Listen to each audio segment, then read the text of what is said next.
Welcome to the Audiobook Lovin Podcast, discussing all things audiobooks with the authors that write the stories and the narrators that perform them. Brought to you by Viviana, Enchantress of Books. Hi, everyone, and welcome to Season 5, Episode 10 of the Audiobook Lovin Podcast presents Enchantress After Dark. This is a new series where we sit down with the authors and the narrators, and we have a little bit more spicy sort of conversation, less business, but all fun, just like the regular podcast. The podcast has been the official podcast for a lore signing and Readers Take Denver in 2023. I'm thrilled again to be sharing that we're also the official podcast for the Dark Star Con 24, happening in August 29th through September 1st in New Orleans, Louisiana. I hope I got that accent right. If I'm not, don't go after me. I'm not a narrator. Dark Star is a book conference focused on audiobooks and what is the next best thing happening in the audiobook world. Today, I am chatting with one of those signing narrators, Alexis Paige. How are you doing today? Hi, I am good. How are you? I'm doing well. I'm excited to chat and get to know you a lot better. You've been all over my feed, and I'm like, I have her scheduled. We're going to chat. Yeah, I'm so excited. I see your stuff everywhere and I hear people chatting about you all the time. And so this is a huge honor. Oh, I'm excited because why don't we start by having you tell us a little bit about yourself, how long you've been narrating and how you got here, and then we'll go from there. I guess the short version is I'm very new. So I recorded my very first audiobook in June, and I did so my first two books were the same time. So it's not even been a full year that I've been recording. I used to be in the performing arts world. So I started dancing at 5, got my first professional role at 12. My background is stage, music theater, dancing. And then during college and after college, I was able to get into film and television, commercial, and kind of divvy into the entertainment world in that regard. So I have a performing background. I've always admired and loved voiceover work, whether it was the voices of character work in movies like Robin Williams, or animation, in cartoons, whether it is voiceover dubs for commercials or web series or whatever it may be. I've always loved the field just because it's so diverse, and to rely on an instrument, if you will. It's always just been something that's been I really appreciate. However, I never in a billion years thought that my voice would be something that I could go down this pathway for. And I think for a lot of people, life started to change in 2020.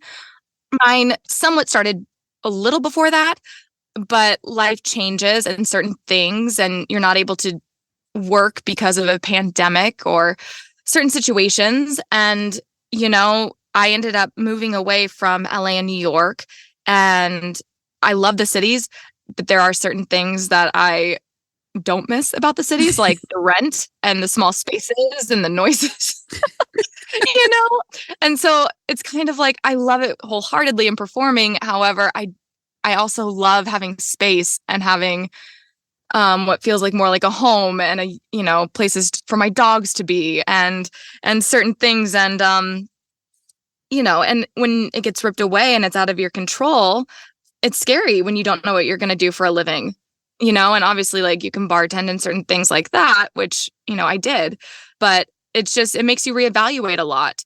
And I ended up during the pandemic finishing my second degree for college, which was in marketing, and then starting a master's. And I was like, well, maybe it's time for me to kind of go into the corporate world a little bit more, just as more of a background kind of established thing. So should anything happen in the future again like this, you're covered. So I kind of actually went down that. And I've always been an avid reader. I love reading. I'm voracious when it comes to it. And I was binging a lot of books. I was really, really, really getting more and more and more into audiobooks over the course of the years. And I had a girlfriend that I kind of force-fed some audiobooks for. And she ended up being like, why don't you do this? you're so capable of doing this. And I'm like, yeah, like, you're sweet. I love you. But, and, you think it's out of a kindness and, but those little comments start to plant seeds, right? Yes. And I think it was the Ravenhood trilogy that I had her listen to. And it's obviously narrated by Joe Arden and Maxine Mitchell, and who are just always like, a dream team and always do a phenomenal job. And she was like, Alexis, like, you love performing, like, you can do this. And I was like, maybe, and it was like, well, you never try, you never know. But it's scary, especially when you had your world already changed in many ways, to take another risk. It's really scary. And I think also the older we get in life, we tend to take less risks and be more practical, right? Start to worry more about retirement and the financial stability of things. And I really started to be like, it just festered in my mind that I'm like, I love reading. I love performing, and to have the freedom to do it. And it's just, I was like, I really want to try and pursue it. Now, I truthfully, when I was kind of getting started and I was studying and I was really thinking about going down this avenue, even though I'm an avid romance reader, I definitely didn't think I had the voice for romance, just because my voice is a little different than a lot of people in this field for this genre, at least what I had been listening to and in my perception. And so I was like, but I thought maybe I could do fantasy because I love doing like cartoon character voices. I like, dramatizing things. So I thought that was going to be my avenue if I had an avenue at all. So I was practicing and working on things and really thinking about it and what logistically I would need to do and how to go about it. And, is it something that like I want to go find a studio that I would constantly rent out of? Do I want to go ahead and fully commit and try and build a space that I can do this from home? And just kind of thinking about like how to even go about this. And coming from a performing, arts degree where you have agents and where certain auditions are, it's a different avenue of things. It's like, do I need to go, sign a contract with an agency in order to pursue this? Or is this something that I can pursue on my own? So I just started doing a lot of studying and research and trying to figure out the how to see if it was possible. And then it was last year, actually, I started building my booth a year ago on the 14th of December. So it just passed the year mark for me for like the physical building of a booth. So I started building a booth in a space, and, I had been watching so many hours of YouTube and Google and, Karen Common and like just, Narrator's Roadmap and all the things that I could find and just downloading information that I could and trying to figure out certain things that I could on my own. And then I had attempted to record a few samples and I thought that they were okay. And it's funny how you go back and you listen, you're like, oy. Yeah. I was like, well, I mean, but you don't know any better, right? It's like a little girl putting on shoes for the first time. You think they fit and you feel amazing. You feel like a princess, right? Well, you're living in that moment, right? You're like in that moment, you're like, this rocks. Yeah. So then I'm, and it's like, okay, cool. I think I have my building blocks here a little bit. And so I was like, well, you know what? Like, let's reach out to see for some coaching and take some classes here and do some certain things. So one of the first people I reached out to is someone who is massive in the industry. I didn't know if they even did, classes and coaching, but I reached out and sure enough, they did. So I was extremely excited and honored and ready to go. And I knew that this person would be honest and be like, yeah, I see potential. This is something you should definitely pursue. Or I thought that maybe they would be like, I think it's great. You should never give up on your dreams, but maybe it isn't really for you. And so I scheduled this class with this wonderful human. And I had prepared this, like I bit off way more than I can chew. I was like, I'm going to come in and I'm going to showcase all this stuff. And I practiced. And the problem is I was already an avid listener and I loved the person who had performed it. And I kind of did too much monkey see, monkey do. And it was a fantasy book. It was third person point of view with, it had like 4 male voices plus, 3 female voices and the narration in the background from the point of view. And it was just a lot that I thought I was going to be capable of doing. And it was not. So we started our session, and I don't think I even got like a paragraph out before they were like, let's stop. And I was like, oh gosh. Needless to say, my first session was embarrassing. Like, it was terrible. I don't know if I've ever done anything so awful in my life, to be very honest with you. But at the same time, while it was happening, it was making me realize more and more, like how much I loved it. And I really, really wanted to do this, right? It went from this idea of like, let's fiddle with it and see if we can do it, to something being like, no, you are passionate about this. You love this. You really want to, this matters to you in your heart and soul. And it was like this kind of like, like when you come out of a tunnel and you get to like see the whole picture and the light shining and you're like, oh, this is it. This is what I want to do for the rest of my life, kind of a moment. And it was ironic in the sense that I was having the worst performance thing that I've had, and luckily it turned around kind of towards the end, and I was chatting with them, and, they were like, to be honest with you, if it didn't change a little bit towards the end, I probably would encourage you not to pursue this.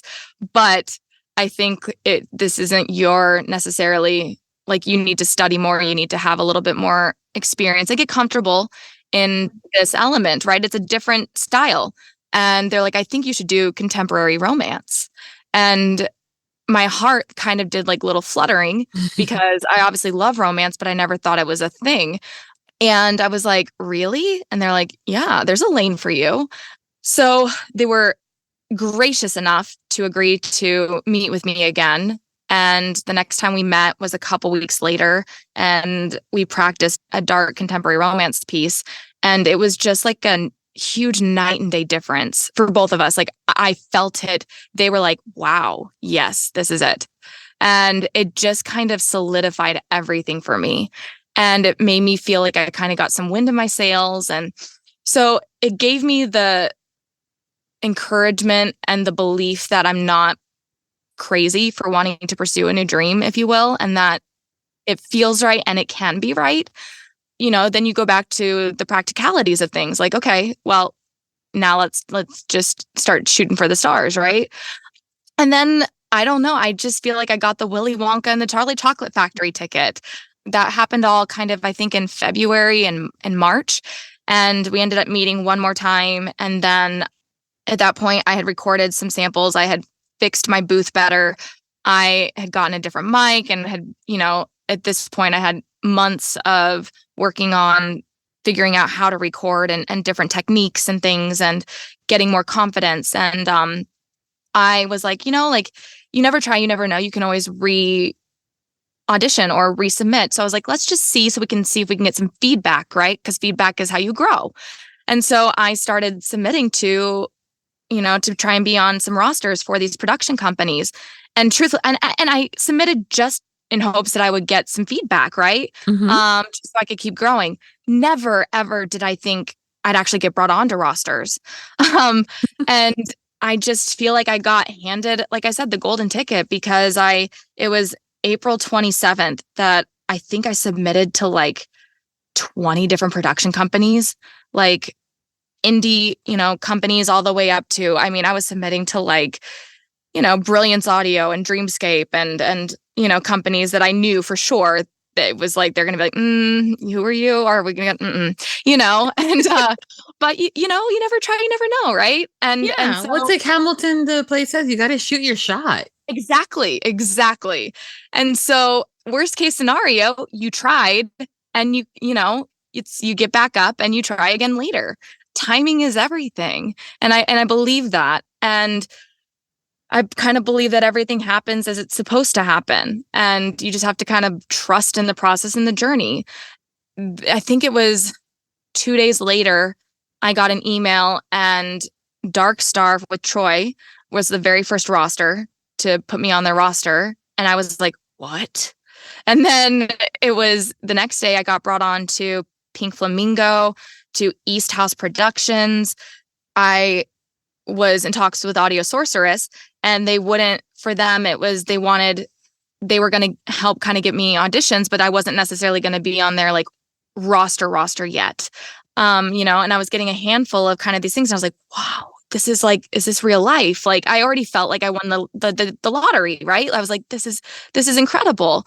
So then it was a week later, I had gotten an audition for Audio Sorceress, and it was a dark mafia romance book that they were going to be in. They were looking to do in duet style. I submitted my audition that day. I think it was like a Friday, I think. And then Monday, I got an email saying that I'd been cast in the book. And I was like, shut up. This is okay. Now I'm really thinking that I'm in a coma someone's punking you and I'm dreaming. Like this doesn't happen. This isn't real life. Like, I was already feeling bewildered, and then to be like, you don't get an audition and land your first audition. That doesn't happen. So then it was a week later, I learned that book, my co-narrator was going to be Teddy Hamilton. And I was like, okay, where's the cameras? Where are the white coats? This isn't real. I'm no longer living on this planet. I'm deceased, and I'm in heaven or wherever, and I called my mom, and my mom was like, she couldn't believe it. And well, at least she didn't bust out with, who's Teddy Hamilton? oh no. Oh gosh. My mom, she is such an audiobook fan. Like I said, I force fed some friends. My mom was one of them. Friend, and it was one of the best and worst things I ever did, Oh yeah. Oh, okay. Yeah. Anyway, and then so I was already like, well, check please. Okay, this is more than I ever thought I'd have in 10 years, if ever. And then 2 weeks later, I get an email from Denise with Dark Star, and she was like, hey, do you know who C.R. Jane is? And I was like, yeah, I've read all of her books. And she was like, well, I played her your sample, and she has this book called The Pucking Wrong Number, and she would love you to do her audiobook. Are you interested? And I was like, let me think about it. Are you kidding? Yes. Like, it was like, would anyone ever answer no to that? Like, what? And so then I learned it was with Troy. And so then I'm like, I am literally like it's surreal. Your brain can't wrap around it. And then I'm not joking. The very next day, she emails me again, and she's like, hey girl, you're on fire. Do you know who Trelina Pucci is? And I was like, yeah. And she was like, well, she has this book coming out. It's multicast that, it's already been cast, but she has this character that, she's going to be doing another book for. And so she wants her to have her own voice. And she really liked the sample I played for her. And are you interested? And I was like, yes, and it's like, it's such a surreal thing. And then literally that day, I signed both contracts for both those books. And I think I hit send on the contracts, and I get on Instagram, and the world knew. I didn't even know my character name until I got on to, I think I saw it on Instagram, and I was like, Millie, Not So Lucky. Oh my gosh. Like, that was how I learned. And it was just like, it's the best feeling in the whole wide world. And then it's like, but then the reality of like, oh, you've got to step up to the plate, because like, these are authors that I love.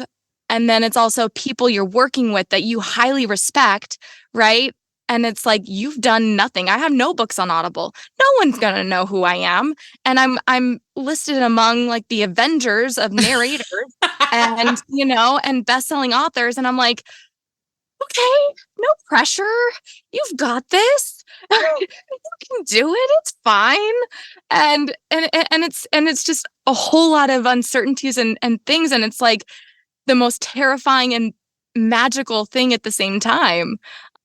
And so it was kind of like, you've got it. And then I recorded both of those books. That all happened like the first week of May, I think. And then I got the books, I think the last week of May, and then I turned them in the first week of June. And it was like, it all happened so fast. And so that it was like it's a whirlwind. And, I'm still processing, I'm still learning. And I don't know, I still question if I'm still on Earth. Well, we'll pinch you when we're at Dark Star. Yeah. Actually, please don't.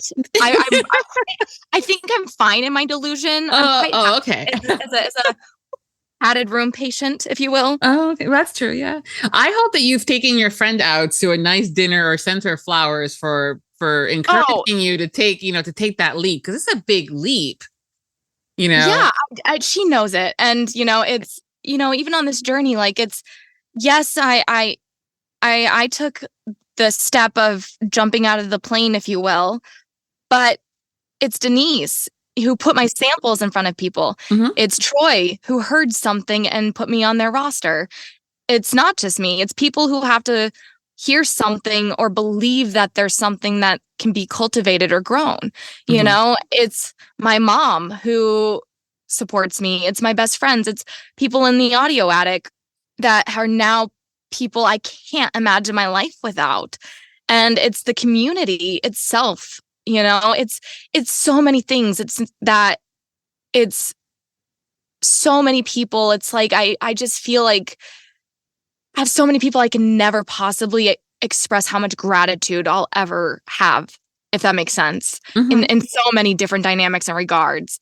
And I constantly want to feel like I could cry because I'm so grateful, and then also like scream and jump on my bed like a little 4-year-old, and it's just, yeah, she's great. And then it's people, like I said, who I've met along the way who were like, yeah, this is great. Oh my gosh, I want to help support you. And listeners who listened to my very first book, The Fucking Wrong Number, and their kindness, to my very first book coming out. And it's just, it could have gone terribly. You know what I mean? Like it could have been received not as I hoped, or I could have let down CR or Troy. And so the fact that it's just been such a magical, it's been it's the way the response has been. It's just, I'm so grateful for everyone and everything. And this community is unlike any other community that I've ever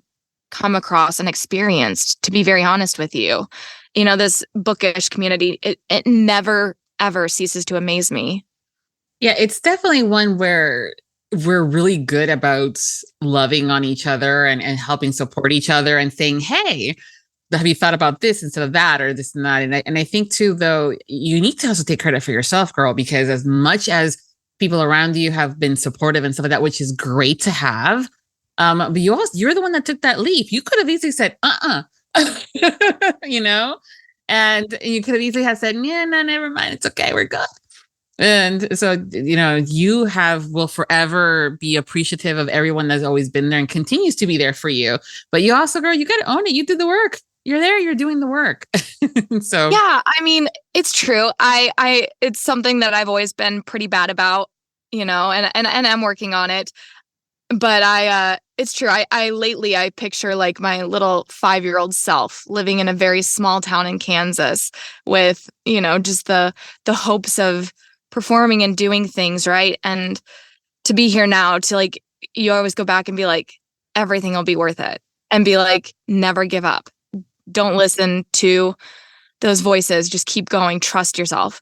And, and it's like little 5-year-old me was be like, so proud, Oh yeah. I think it's definitely, it takes a lot of guts to go after your dream, regardless of what that dream is. I'm talking about anything for where people might think of it as not a big deal to you literally did jump out of a plane. Why? It was perfectly funny.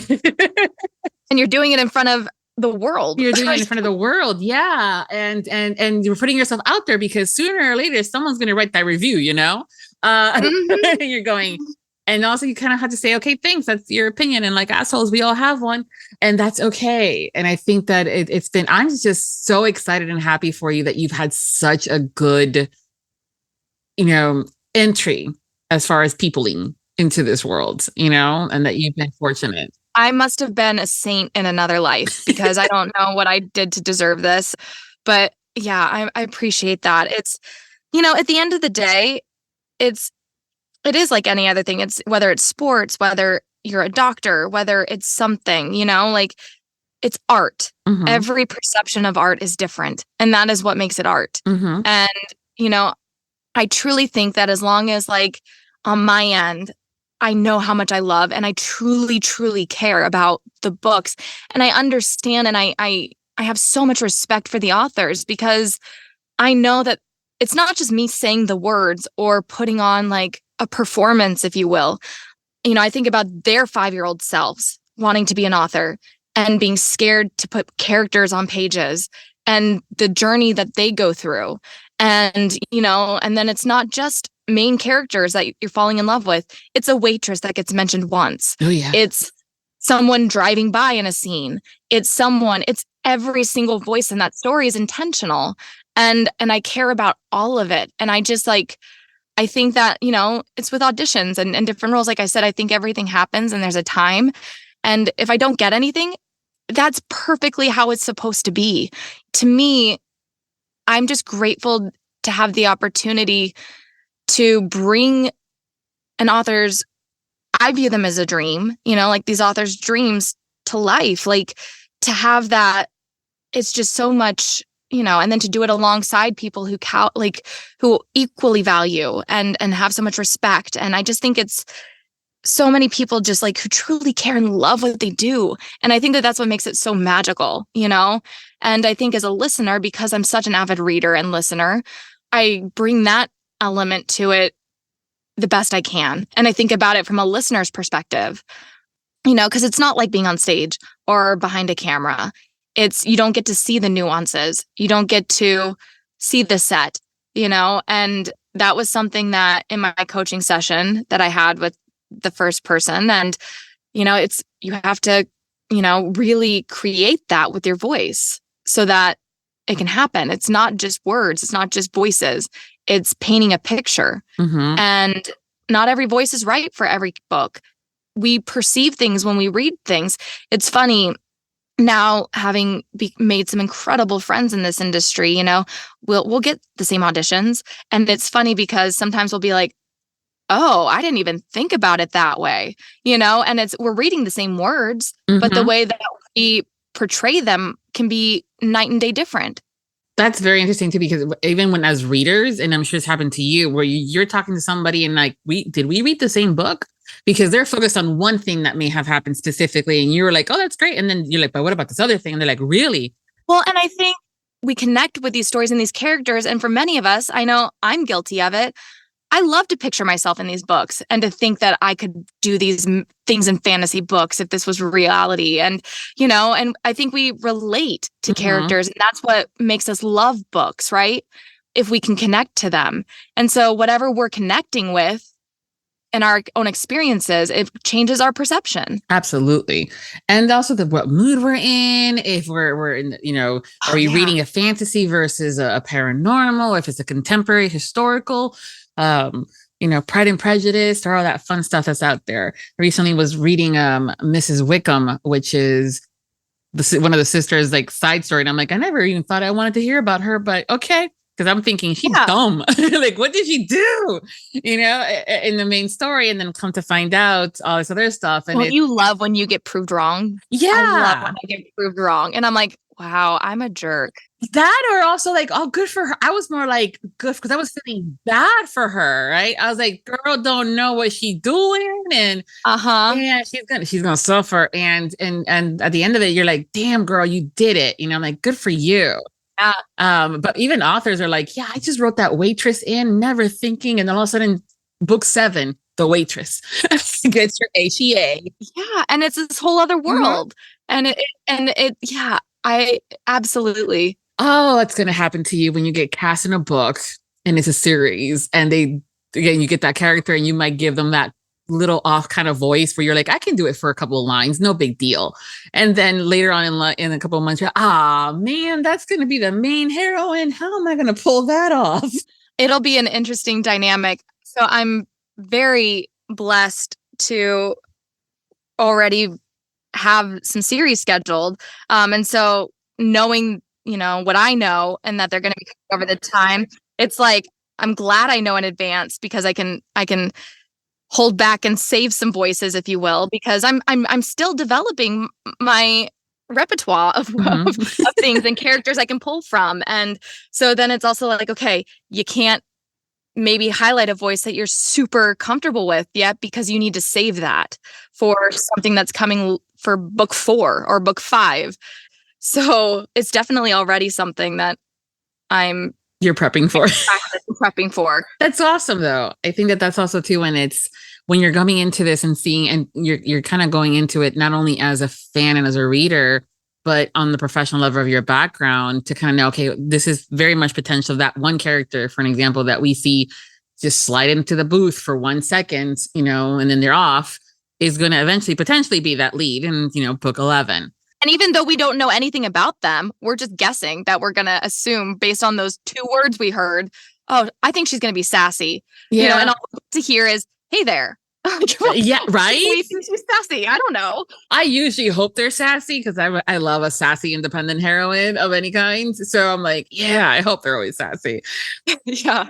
Yeah, but it's always kind of like, it's been interesting because it's happened to me. I've had that moment as a reader that I'm going, oh, I'm kind of curious. So and when I've had the opportunity and been, fortunate enough to either know the author enough to send them that note and saying, hey, or have them be that friend author that I'm going, listen, is so-and-so going to get a book? Or and they're like, why? And they're like, because of how they deliver that line. I'm like, I want to know what happens next. Why is she so sassy? Being that you're so new as of right now, and you have all this stuff that I'm already booking our next chat in a year to kind of rewind and, catch up on things for you and seeing how things have gone. Well, thank you for your faith. Absolutely. No, I'm honestly, when the first time you came to my feed and I was listening to some samples, I was like, oh yeah, she's gonna go places because from that ear perspective and listening, I'm like, okay. And there's a drive that I see in you too, that sometimes people are like, yeah, people say that I have a good voice, but there's also always that difference of there's that drive. Are you doing things to continuing to improve your skill sets and things like that? And I usually ask my guests, what's your favorite accent to perform? And do you have an accent yet that you've been like, I love it? Or are you at that point where I'm like, okay, I want to do this accent, so I'm going to be studying and getting to that, and what that is, that accent? Oh man, I love accents. For me, I know what I'm not comfortable doing, if you will, that I wish I could do. I study and I try. I cannot do a New York accent. I'm New York, Boston. My mouth does not want to formulate that accent in any regard. And I've taken coaching classes and things, and I want to do it so bad, and so one day I hope to be able to perform something in that regard. I'm pretty decent at varying Southern accents, maybe not for people who are avid listeners, but I think in the general world, the perception of a Southern accent is just very twangy and it's very kind of generic. But I think when you really kind of get into the dialect of it, you have a Texas accent, kind of like all right, kind of like Matthew McConaughey. And then you get over to I don't know, down in New Orleans, Louisiana kind of thing. Sometimes you get a little bit more twangy, and then Georgia's a little bit more smooth. North Carolina, there's just little nuances.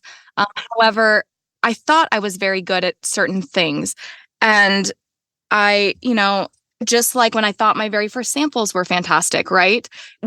Our perception and how what we believe can be true at a time, and then reevaluate. I'm decent at certain accents. I'm learning how to do an Irish accent and really kind of practicing that, or kind of getting down into more of it's a bear, kind of going down into more of a Scottish accent. Well, I was more Irish, but I'm practicing and I'm learning. And so I really want to be able to do accents because I find them fascinating and how our voices can alter and change.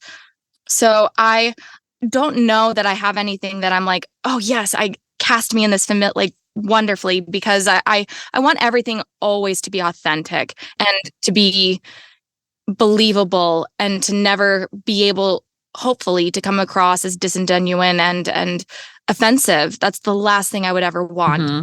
But it's also taking that leap of faith and knowing that I'd put in the time to study and to make it authentic when you're constantly in that space. So I hope to do books with accents. I don't know that I'm probably there to do a whole accent in a book. I'm not sure, just because I'm not foreign. I don't have certain accents that it's hard to be like, yes, I can authentically do this perfectly and it's going to be 100% believable. So I'm not sure. Now, on the flip side, I'm really decent at kind of like kid voices. I can do different ages for kid voices. I think because I was always kind of doing cartoon voices, playing around and altering my voice to the Munchkins from Wizard of Oz or Gollum or Stitch from Lilo and Stitch and,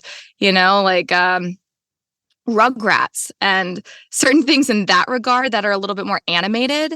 I love doing and I'm pretty decent at. I'm just still really trying to study and formulate and craft my real voices and accents to a believability. Yeah, I mean, I think anything and everything can always be accomplished as long as you study and you put the work behind it. And when we talk in a year, no lie, I bet you're going to have either the New York or the Boston accents enough to be like that one might be out of my reach. Oh, come on. I am hopeful. I am hopeful. But it's so it's a mouthful, literally. It's the New York version of Liza Doolittle. Yeah. I can't. I tried it. I can't. My mouth does not want to do it. No. Go get some coffee. Yeah. I can't. I want to do it so badly, and I think maybe I'm trying too hard. Yeah, that could be it. It's funny though because I want it too much. Yeah, but I mean, again, that's where it's that studying. But it's also good knowing there's going to be times where I'm like, yeah, no matter how much studying, how much practice, it's just not going to happen because our mouth is a muscle, our tongues, our tonsils, everything that's in there is a muscle, and there's listen, I don't care how long I try to do that split, it ain't going to happen. It's the same thing. And that's a difficult, Boston and New York is a difficult one. Says also the girl that when now she has to say a particular word for a vehicle that takes you from point A to point B, I have to really focus on how to say it in my natural actual accents, because that one time 20 years ago that I went to Boston, I pick up accents when I go. So when I'm in Savannah, Georgia, the Georgian accent tends to come out. When I go to Texas for the family, that one sounds about. So again, 20 years ago, I went to Boston, and I'm going to go. I'm like, all right, guys, I'm going to go to the car. It's like, that's the word. I'm like, I'm going to go to the car. But that's the one word that, for whatever the reason, ka is the thing that stuck with me. So yeah, it is. I'm like, how do I stop doing that? I'm like, at the same time, I don't want to. But there's a lot of other words that I'm like, yeah, that's as far as the accents, as far as Boston. I would even fathom to try. I'm just going to go to the car. But yeah, I think it's interesting to just continue to, I mean, it's a skill set. And just like with any tool, you kind of have to sharpen it, right? And keep practicing and trying to, sharpen that knife at the end of the day. So 100%. Absolutely. But yeah, we'll talk about it again in a year. Watch. Okay. But also don't feel bad. There's two instances, two separate situations, two separate narrators received reviews that their accent in the book was not as it should. It wasn't real. So one was, that Irish accent that the narrator performed was really atrocious. It was, horrible. The other one along the lines, there's no way that anyone would honestly believe that this character is British. The narrators were Irish Gary Furlong, who's Irish. Yeah. And Shane East, who's British. Oh, gosh. So in the end of the day, right? So it may not be totally believable, but hey, these two that are officially, authentically from these individual locations got that review. So hey, no biggie. And again, it's like two people reading the same sentence in a different perception. It's the way we receive information is different. Yes. And just like the amount of, if someone comes in, they're like, oh, we want this to be a subtle accent. Mm-hmm. That means different to different people. Subtle could be very, very subtle, or their subtle could just be not blaringly obvious. Like in graphic design work, when they're like, I want this to pop. And I'm like, what do you mean? Yeah. it's kind of like looking at a color wheel of blue or a shade of a color. They're various colors. They're all the same color, but they're all different hues. And so, and it's all regional and things. So it's, I think it's hard to, if you really look about it, it can be like overwhelming. But at the end of the day, you know, if the author was pleased, that's what matters. You know, you brought the author's vision to life and you did your best. And if there is something to grow on in the future and you are willing to grow, that is all you can do, you know, receive and adjust. Yeah. And I think there's also nothing wrong with knowing also your limitations. You may not be the person to ever be able to do that New York accent, but you do know someone that could, and then you can pass that gig to somebody else. And then vice versa, and that's how that works. And apologies before, I was laughing on the blue because you hit that on the nail in a story of mine that it will be forever. I think it's one of those where I will always laugh regardless of how old I get. I had an author who was also a client, but also a dear friend. I was doing a book cover for them. And we were trying to find the right shade of blue for her, for this dress that she wanted.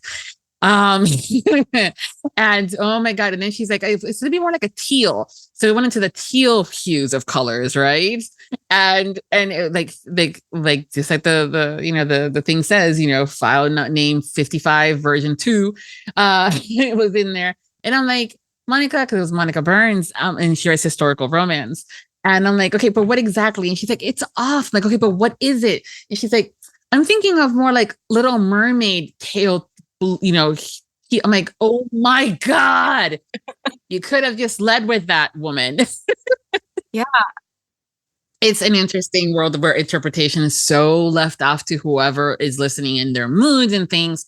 But that's also at the end of the day where the author being happy with the performance, you being happy with everything as well, and knowing that you did the best to give that authentic story life into the earbuds is good. So I'm glad that you've been having a good time and that you're the best.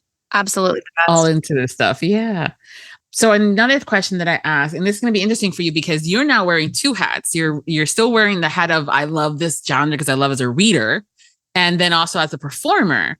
And so if there is a genre that you're like, oh my God, I need to narrate this genre, what is that genre? I really would still love to do fantasy, but honestly, I'm happy to do everything. I think that it's, and I know that probably sounds like a cop-out. I would say I'm not as eager to do nonfiction, just coming from a performance, but as a reader, I was never really into the nonfiction.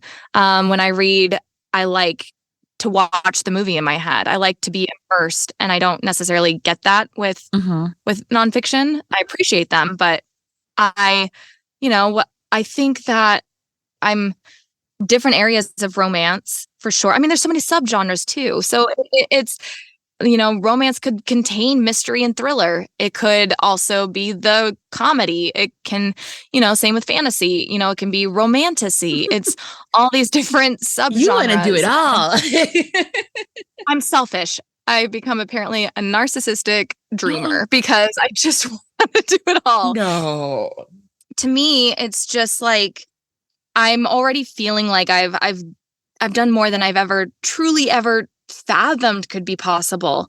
And, you know, so now I'm kind of at this point of like, you've done it. Always remember this if nothing else comes along, you know, kind of a situation.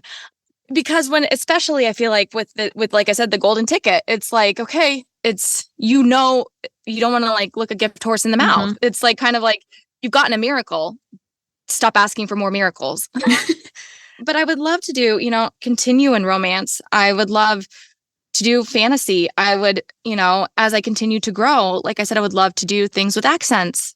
I would love to do more, maybe one day like a thriller or a mystery, suspenseful that challenges a different part of my performance brain.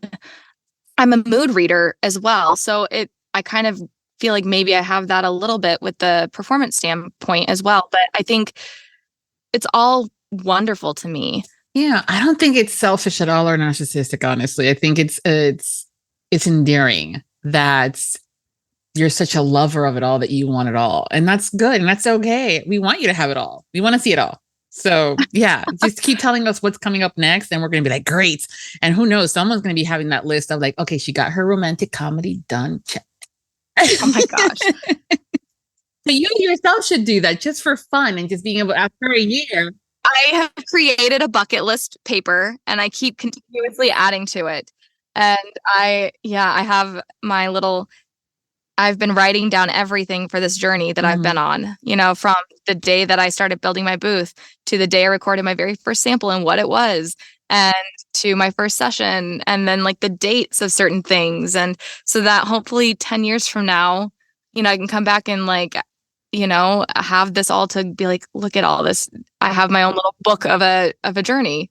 I think I probably, you know, I have genres and authors and narrators and, you know, and conventions I want to attend as a reader, or, you know, or a narrator if possible later, and all these things. And the list is just continuously growing and long. And I hear someone new and I'm like, I want to work with them one day, put them on the list. And it's like, I'm going to have 1,000 people on this list. No, seriously. I love it. And I cannot wait in a year when you're back kind of thing and say, okay, where are we on that list? Like what have you accomplished that you're so excited about? What's still yet left that, you know, that you're going, oh, this might be next. So it's going to be so much fun to catch up with you on that, at that note for that situation. Yeah. So surreal. Mm-hmm. I love that you're so excited about all this. They always say like, find something that you love and it'll never feel like work. Mm-hmm. It's always those things like, you know, have a hobby but then never pursue that hobby as a career, because then you won't love that hobby, or, you know, and your passions or certain things. And the only thing I've ever loved to do is perform and entertain and to play. I mean, like, it really is. It's like continuously getting to be a little kid playing pretend and keeping imagination alive. Mm-hmm. And I think that like, that's why I really love fiction and reading, because it's just another avenue of that. And I love creating and being inspired to create and to live and experience the creations of people with similar mindsets. Mm-hmm. And I even know personally how dark the world can be, and get to choose like the light and positivity and your passion and dreams and creative. Those are the things to me that make life everything. It's what keeps the world a place we all want to be in, you know, and it's, how can you not be passionate and care and love and excited about things that are just, to me, make the world a better place, and it's life-changing. And so I don't think there's anything that I could ever not be excited about and grateful for. No, I love it. The energy that you're exuberating is just fantastic. It's like, ooh, okay, I'm going to go kick ass today.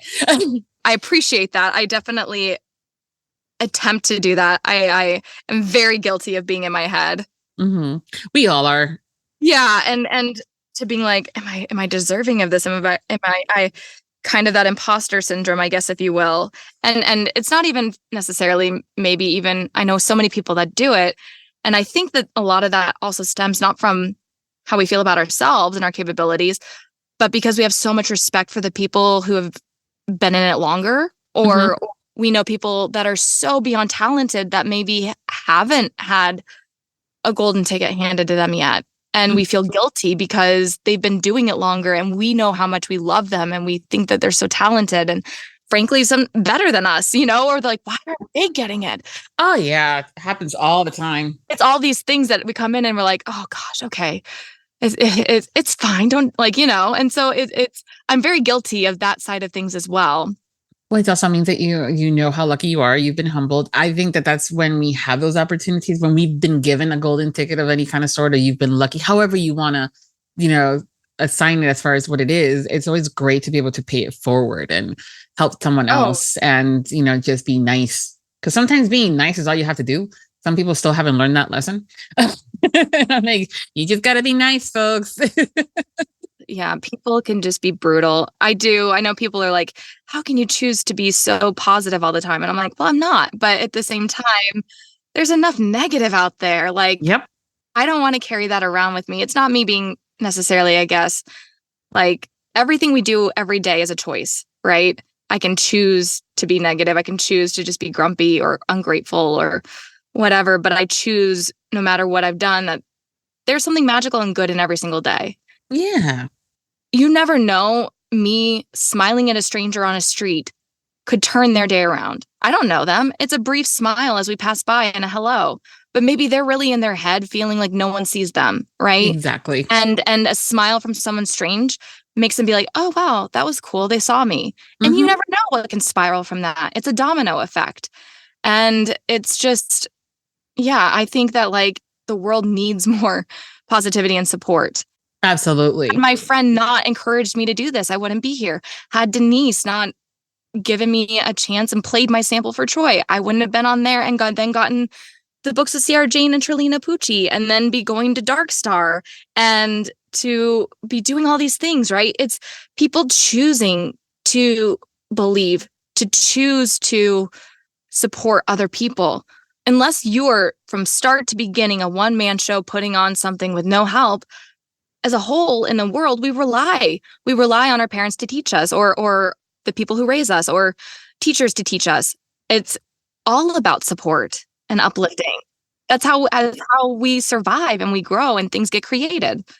And one of my biggest things is I hope that I can continue to share and maybe inspire people to take a leap of faith if they're on the fence, or if I get into a place that I can help highlight other people, and to showcase them or to bring them up in a conversation for people. And if my voice starts to have value and I can share that value with others, to me, that is the best gift.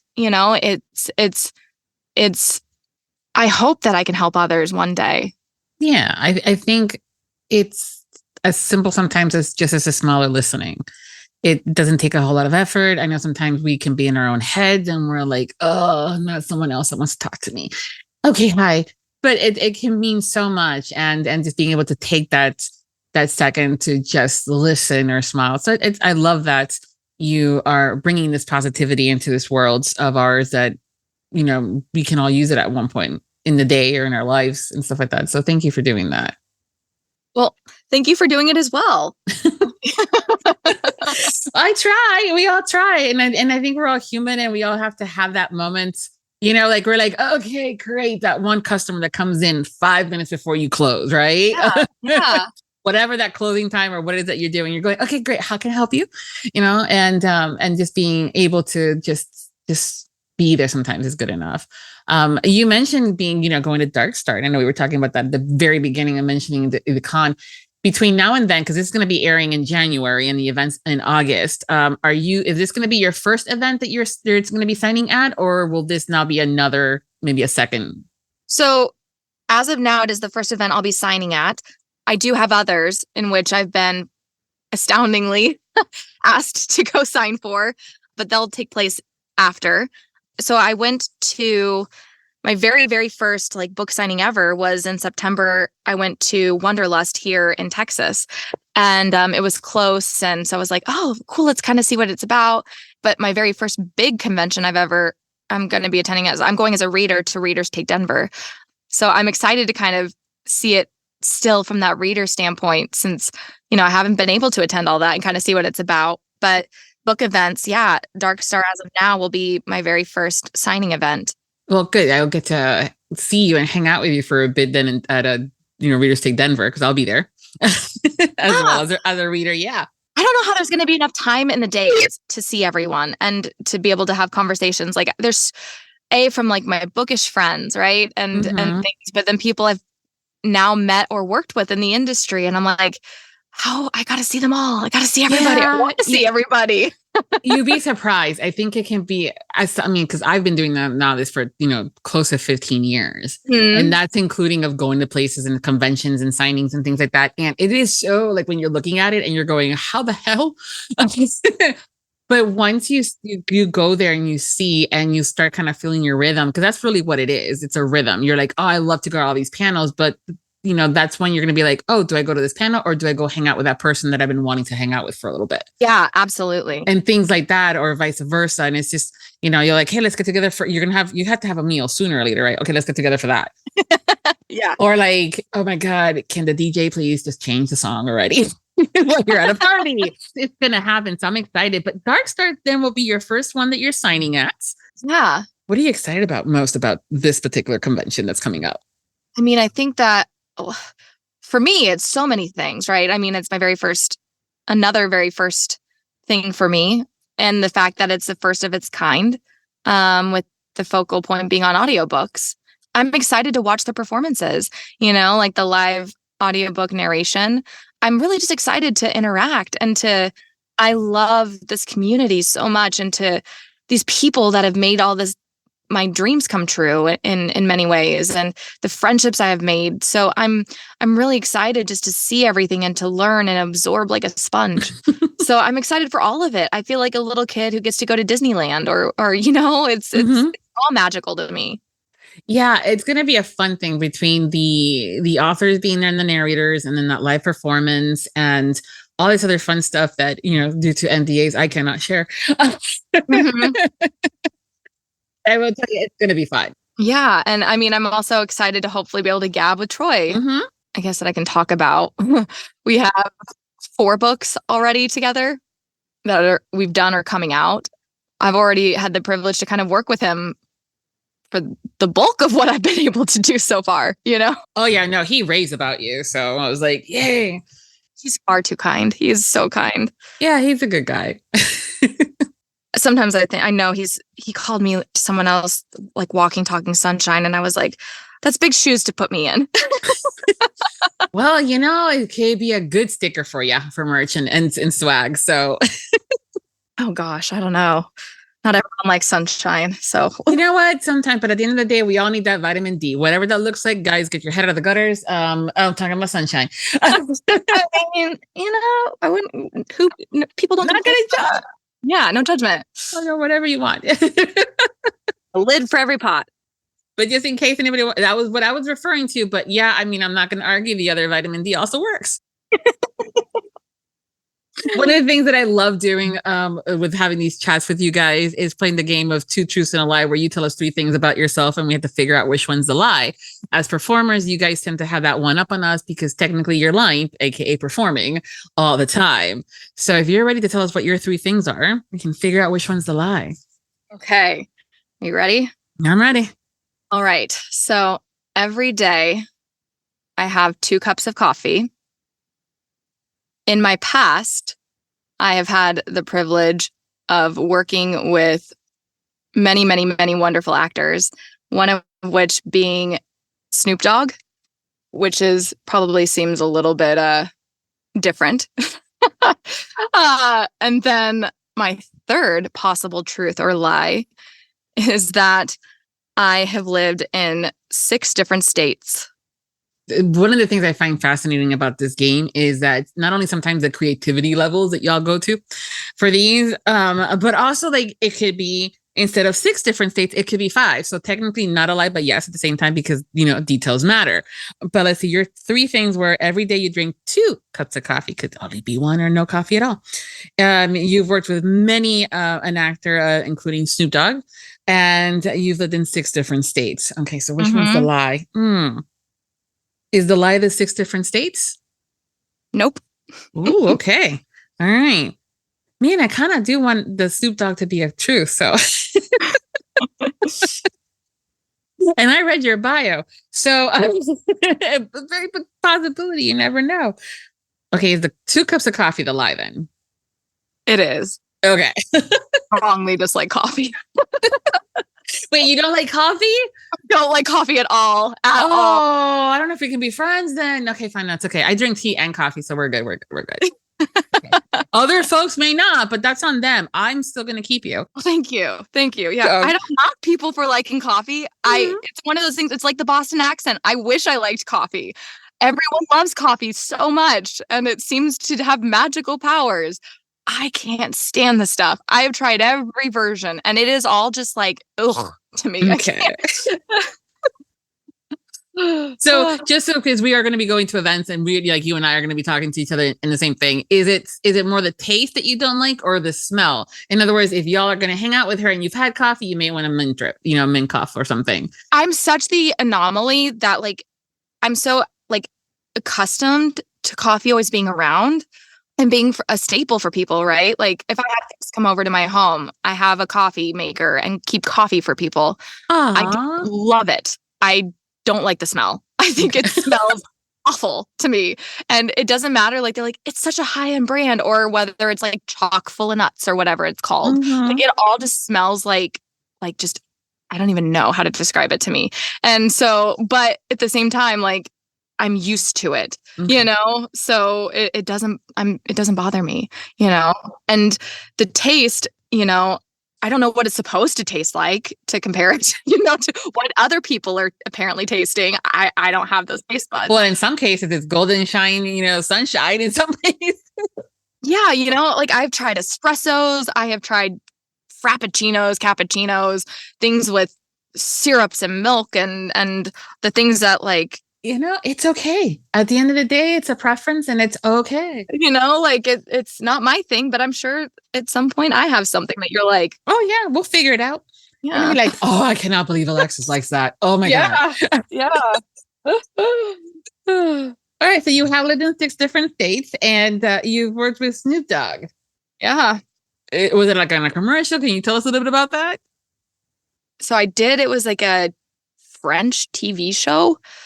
I had done, I think I had done another job, and I think I was doing a series of like music videos, and it was like the same week, and it happened to be the same, I guess, casting or production people. And it was so strange. So I had done like a country music video artist video, and then it turned into this, other gig, and then they called me about a week later and they're like, hey, we worked with you on this set.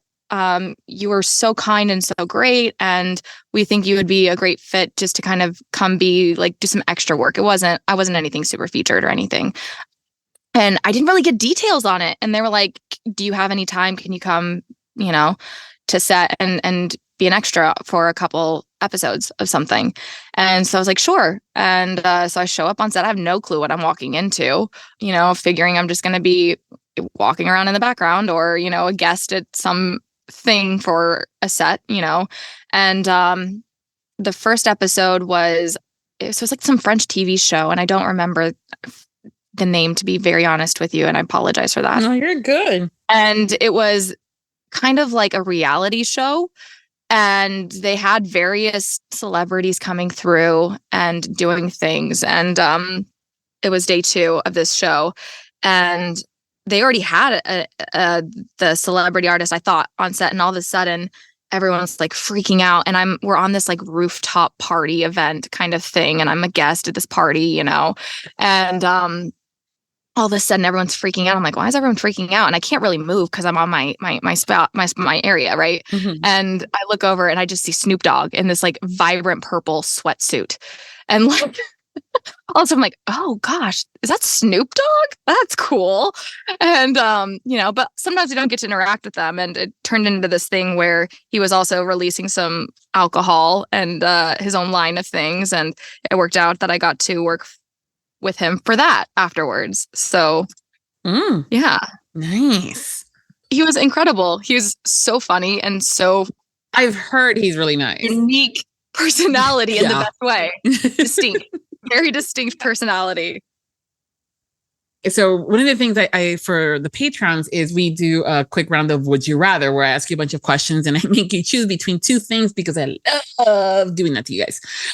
But one of the questions I have found fascinating is the one that I'm going to start asking you guys now here.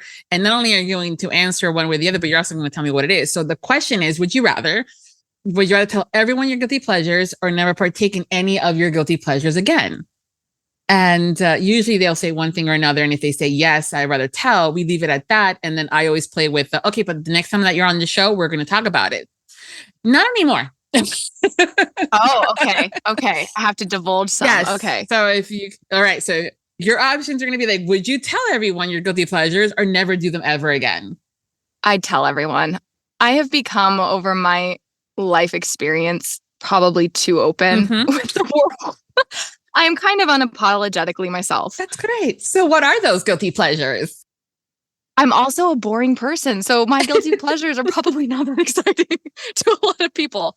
Some of my guilty pleasures. One of my favorite things to do is I love to binge I Love Lucy episodes and like stuff my face with ice cream at the same time. Like the cliche girl at home moment, that's me. Put on an I Love Lucy episode and I am like a kid who just had the best present put in front of them. What kind of ice cream?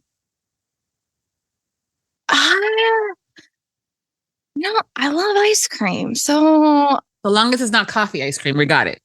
yeah, not the coffee. Man, like I love like butter pecan, which most people don't like, or vanilla chocolate brownie batter, cookie dough. Okay.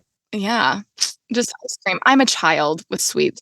I would do the same thing. So if you get a call from me or a text from me saying, hey, like we went at some place together, I got I Love Lucy on the TV and I got ice cream when I come over. Sold so fast. So that's not a bad guilty pleasure, but it's good to have. I'm glad that you shared that. Oh, man.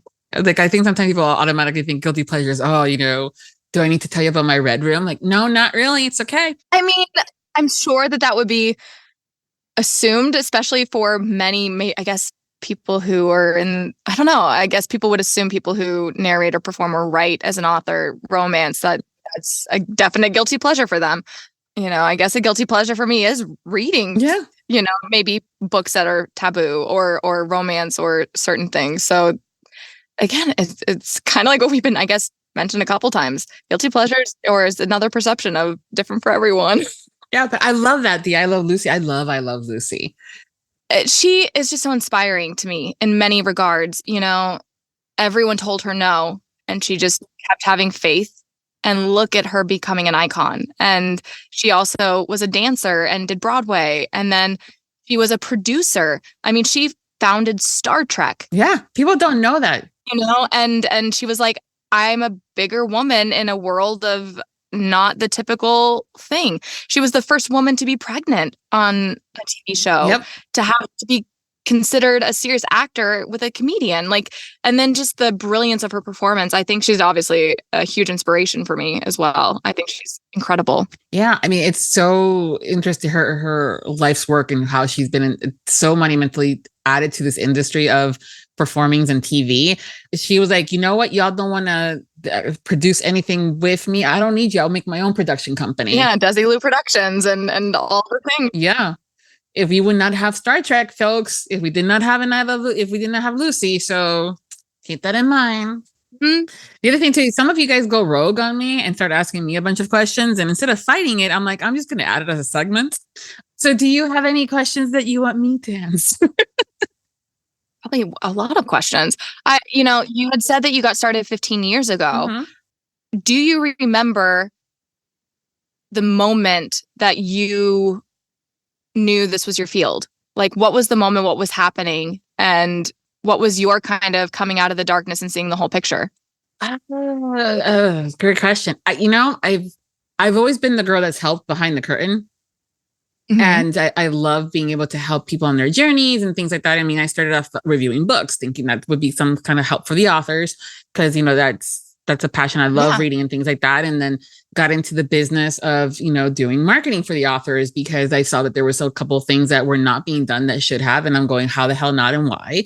And especially in the indie world, I never really thought I was doing anything or being truly impactful. Not that my clients and friends that I was working with and stuff like that were not grateful and loving me kind of a thing.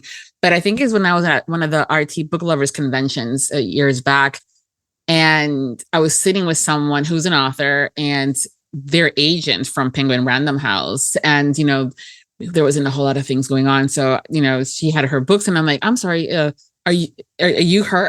Because, are you this author? And she's like, yes. And I'm like, oh my God, I love your books. I've reviewed one or two on my blog. And they're like, what's your blog? And I said, Viviana, Enchantress of Books. And both they looked at each other, the Penguin Random House, publicist and the author, and they're like, "Oh my God, you're Enchantress!" And I'm like, "Wait, what?" So I was like, "Wow, oh, Okay. Okay. So that was for me, I think that moment of I've been seen, I've been heard, people aside from this, circle of maybe indie authors and things like that. And so those are those moments too, that you're going, okay, what I'm doing is valued. What I'm doing is being seen. It's going someplace even, and not that it needs to go anywhere as long as you're happy doing it. Right. And I was, and I still am, but those moments of like being seen and going, yeah, absolutely. I'm like, okay, cool. I was like, okay. And, kind of haven't looked back. That's incredible. Yeah. I can imagine that surreal moment of being like, are you talking to me? Yeah. Being recognized by like, oh my God, you're Enchantress. I'm like, whoa. And it hasn't changed. Like I've had again, imposter syndrome. I honestly think that no one ever listens to the podcast, right? No one knows about it, whatever. I'm fine. I love hanging out with you during this time, getting to know you better. And then that's like one more person that I know and love and adore, right? That's my thing. And if someone listens, that means either you got cast in something or someone picked up that book that they were going, maybe, and they're like, oh no, I fell in love with her because she likes ice cream, or I hate coffee just like she does. and they picked up the book, right? But it's always dawned like, oh my God, when I'm talking to you guys as narrators or an author, and they're like, oh my God, yeah, I listen to your podcast while I'm running on the treadmill. I'm like, you listen to my podcast? You do? It's surreal. And it's like, wow. And I've known that I've had people get cast in books after being guests, and that I've helped move potentially the career trajectory a little bit quicker to some places. It would have taken them a little bit longer, but I was able to, say hi to them, and introduce them to other folks out there. And I feel very fortunate that I'm able to do that for you guys, as well as the authors getting potentially new readers. But it's still surreal. I'm like, wow, you guys listen? Oh, wow. Okay. Yay.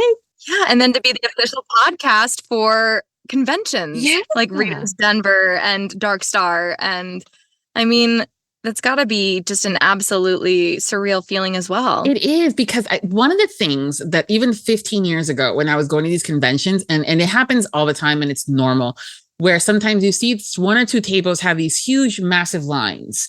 And then 2 tables down from them, or the table right next to them, doesn't have anybody in line, or they're not hustling as much as the other ones are. And I've come to realize that a lot of it is because we don't know who they are. And I am not about to go up to you and say hi to a stranger. Yeah, it's scary to approach people you don't know. So when I had this thought about like, hey, stranger danger. Totally. From that to, they're not going to want to talk to me, or whatever. And then you're also thinking like, you're a no one. Why would they want to talk to me? And I'm scared to approach you because I'm intimidated already. Exactly. So there's this barrier. So I'm like, you know what? I can be that person that introduces people. I can be that person that can say, hey, this is Alexa. And like you, she doesn't like coffee. Talk. Or, maybe you can be the one to convince her and find the first coffee shop. Figure it out. Yes, exactly. Like, this is so-and-so. They're a coffee aficionado. This is called a challenge. And be okay to, and I like, listen, it's okay. She doesn't, but here you go. Or it could be that thing that, like, hey, I've been really, really scared to take this leap. How did you do it? Like, what made you? And then bam. And just getting to know each other. So, now people that are going to be going to Dark Star, they're like, oh my God, Alexis, I'm fill in the blank, right? And you're going to have those moments where they're like, that lovely person that you've seen them online, you've talked to them and they're going, bitch, you get over here. And it's just being able to, in a good way, being able to kind of like introduce everyone to it. And I've noticed that people are like, oh my God. And it's been so nice to hear. I heard you on the podcast and I fell in love with your performance and I listened to this book or whatever. And I'm like, yay, I'm good with that. I'm so good. So yeah, being able to do this for these conventions has been a phenomenal thing. And I've gotten to know you guys so much better and new folks to me too, that when I get to go to these events and see you, I'm like, give me a hug. And then we're like, we're good. Yeah. And then, also in addition to everything else that you get to do and that you continue to help with, still with reviews and still promoting and highlighting authors and books and the community, you're very involved. You were someone kind of like, I knew you were very involved in the community. And so I was like, when I got the email, I was like, did she know she emailed me? I got a spreadsheet, girl. Yes, I did do that on purpose. Like, are you talking to me? Yeah, I know you're on the spreadsheet. You're green. Green means good. You've been booked. I love spreadsheets and color coding. So it's just one of those where Yeah, I think it's this opportunity. Now, the question is like, not to put you on the spot, but was I on your like goal to-do list? Yeah, you were in different ways too. So for this, Mm-hmm. and then also, I mean, I don't know if I should talk about it or not, but it was on my bucket list to have a book be nominated for a Sultry. Yes. Listeners, I think I had that listed under my 5-year bucket list year, like goals. Yeah. So yeah, absolutely. Again, it's one of those things that is surreal that I'm like, I'm getting to do this podcast within my first year. And I had, my very first book to come out was nominated for a Sultry, 2 Sultrys, Yeah. and so it's like, it's another one of those moments of like, pinch me, but please don't pinch me. Yeah, you kind of want to stay. Yeah. I was all excited for you when I saw your name on the Sultry Listeners Awards, because these are the awards. It's not, I know it's the equivalent, like people are like, oh, I want to win an Emmy, I want to win a Tony, I want to win an Oscar. And the equivalent to that is like the Sobas and the Indies. But the reality is that someone has to nominate you and pay. And usually it's production company or the author. And, kind of, it's also like a little bit of like, I want this for the more team. industry professional. It is, yeah. The Sultry Listeners Awards are basically the people's choice. And someone out there said, this book, this narrator, these people, and the fact that they took the time to fill out that form, which is, I mean, I created the damn thing and I made it as easy as possible. And still I'm going, it's too long. It's one of those few rare moments where you're like, too long is not good. I was going to say, do you ever have regrets for some of the choices that you've started and created in that way of like, you're like, why did I do this? Why did I start this race? There's in all my years of everything I've ever done, my philosophy has always been never to regret anything.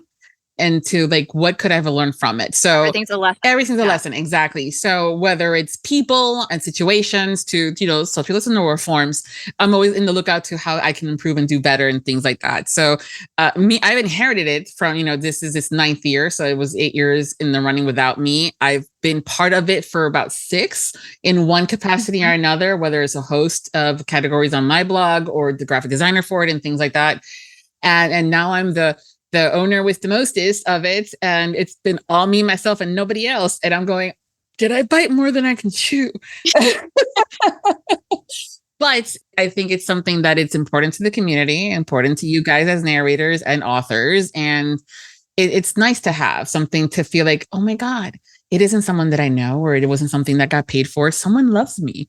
It's like, I would imagine also like an artist seeing your piece go in a museum, right? And being able to be a fly on the wall as people observe your piece. Mm-hmm. It's knowing that your art resonated or is resonating with people.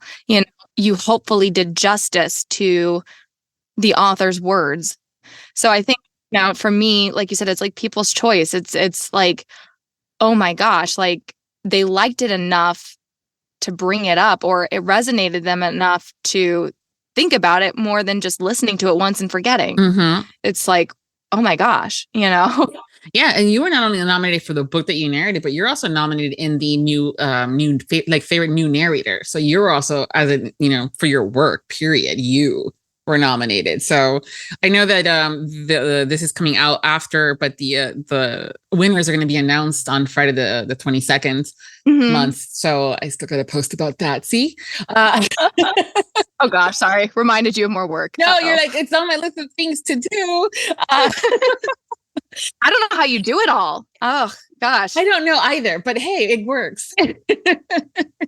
Probably don't sleep and you run on coffee. Yeah. But the thing is, my parents would dunk my pacifier in Cuban espresso coffee. So it does not have that effect on me. It's like a jump start. It's not a jump start anymore because I grew up on it. So to me, it's like soothing and I can go to bed and drink a cup of coffee. But it's for me, it's just, I know it's something that is needed in the community. I am happy to be able to do it. And figuring out how it works best and how to improve it every year as it continues to grow. And then, and it's, it might have been a little bit more than I could chew, but you know what? I'm going to enjoy that bite. You're stepping up. You're trusting it. You're jumping out of the plane. Yes, I've done it before. It's just how the podcast got started. Who knows what's going to bring next time around.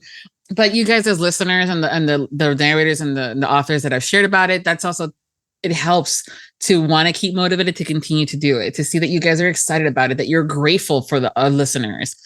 to have listed you. That's the other thing too. There was moments where I'm like waiting to see someone like a narrator say like, oh my God, I got nominated, and post to say thank you. And some did and some didn't. And that's on them, not on anybody else. But I'm like, hey, the reality is that you have a following and a fan base that took the time to fill out that form. Right? Like, I can't understand. I understand it happened, but I'm like, really? Like, you're so grateful, but I'm like, it's so surreal. It's like, I can't fathom how, that list had 47 incredibly much more talented people than I am, who have so many more books out there that I'm like, how am I on this list at all? And especially since at the time I had one book out. I don't even think Not So Lucky was out at the time. Yeah, no. I'm the one that had to go through and make sure you all fit in the category. Actually, and here's the thing, on my spreadsheet, no lie, I have the number of times you were nominated. And then, because here's the thing, there was 47 listed at the end of the day. That's not the total number of entries in total. Oh gosh, I'm sure. Yeah. And then the number of books you had that were actually in that window of categories that you can actually fit in. So not that I'm going to be, y'all do not be texting me, calling me, or asking me on DMs how many people nominated, because I'm not telling you. No. But I don't know if I want to know. Right. But it was a good number, girl. It was more than like more than 10. But you had 2 books that fit into the category. You're like, and I was like looking, I'm going, girl got only 2 books out and she's already on this list. I love it. So when I saw your name, I was floored for you. And I was so excited because, again, at the end of the day, I'm also a fan. I'm a listener. And to see people rally around each other and love on the work that you've done, it's fantastic. And so, yeah, that's also why I did new narrator, up and coming, and favorite, because otherwise, who? Against Sebastian York? Or Andy Arndt? Yeah. It's nice to be able to shine a little bit of a light and, some of that sunshine on you guys, right? So it's amazing. And I had voted the previous year, obviously as a listener, but I was divulging more into the community and things that I could find ways to support and do things, right? And so like I had voted the previous year and for, narrators and things. And I voted this year, but I voted for people that definitely wasn't myself. Like it was like, I was going in as a reader, and it was like, and these people, and they're on this list, and it's like, oh my gosh, like, yes, they're on this list. Like they made it. Yeah.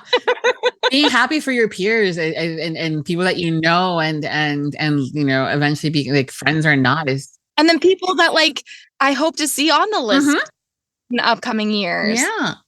Girl, at this rate for next year, you'll be either in the, up and coming, or who knows, like just narrator. Oh my gosh. I need to figure out a better name for that, just narrator.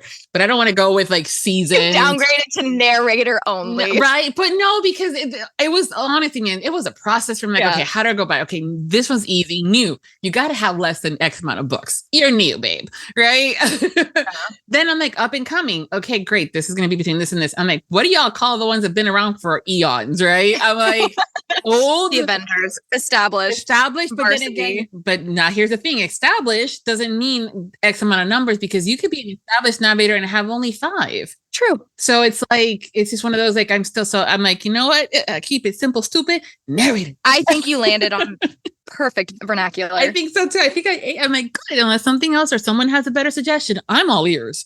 Right. Yeah. So I'm all ears, but yeah, it's going to be fun. There's even going to be a feedback session afterwards. So, once that stuff is like, yeah, I want to hear from you guys as a community, both that of the nominees and also as well as those that are listeners that are voting. So we're going to have a survey form go out. Oh, yeah. I might need a drink. Hey, I might need you to come over and have ice cream with me and watch I Love Lucy as we're going through this. You can't not feel better after you watch the show. I know, exactly. Yeah. So it's going to be fun. It's going to be good. It's going to be good. It's going to be good. But yeah, I'm excited. But those are going to be coming out, I think, on the 22nd, which will be after, this goes live. But, I'm excited to see everyone who gets it and all that fun stuff. My God, girl, I can talk to you for like hours. But I'm going to let you go. So before we do end this talk and stuff like that, tell me what is coming up next for you that you can't talk about, and what's coming out as far as releases and recording. A lot of things have been altering, which is something I'm learning. things get shifted around and postponed or moved or certain things. So I guess I'm developing other personas, if you will, for some certain things. So I'm starting to record some things under that. And then currently, The Pucking Wrong Guy by Sarah Jane will be book 2, and that will be coming out in January. I think that'll be the next release. I just had Irresistible Rogue by Jane Diamond, which is book 4 in the Van City Villains series. That just released 2 days ago. And that was my first dual book, which was exciting. And I did that with Dane Anderson, who is another on that list of new narrators. And he's incredible.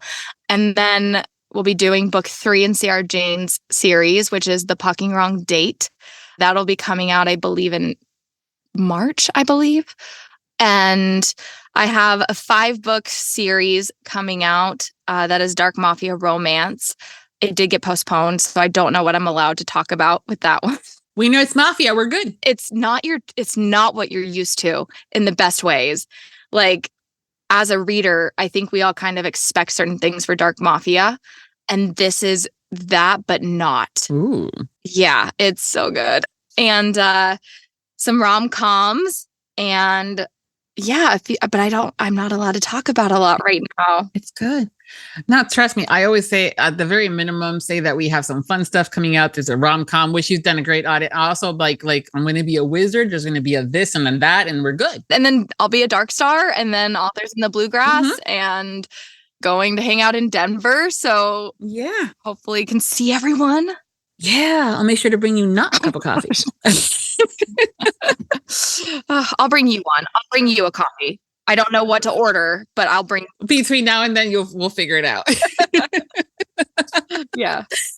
Thank you so much for being my guest and hanging out with me. It's been so much fun. Thank you for being my version of Penguin House. Me, thank you. This is amazing, incredible. Good. I'm glad. I always am like, please let you guys have fun. But I think you guys did have fun. But if you guys are not following Alexa on her social medias, I'm going to be including all of their links on the landing page over at Viviana Enchantress of Books, so you can follow them. And until next time, happy listenings. Thank you to all of our Audiobook Lovin Podcast Patreon. The Audiobook Lovin Podcast has special Patreon access levels. Join today to receive benefits including early access to episodes, shout-outs, special exclusive content, and much more. Support the podcast by becoming a Patreon at www.patreon.com/audiobookloving. We thank you for your support. Thank you for joining us on the Audiobook Lovin Podcast, hosted by Viviana, Enchantress of Books. For links and more information discussed in today's episode, previous podcasts, or the Audiobook Lovin series, please visit our website, vivianaenchantressofbooks.com. If you enjoyed today's episode, please leave a positive review wherever you listen to our podcast. Until next time, happy listening.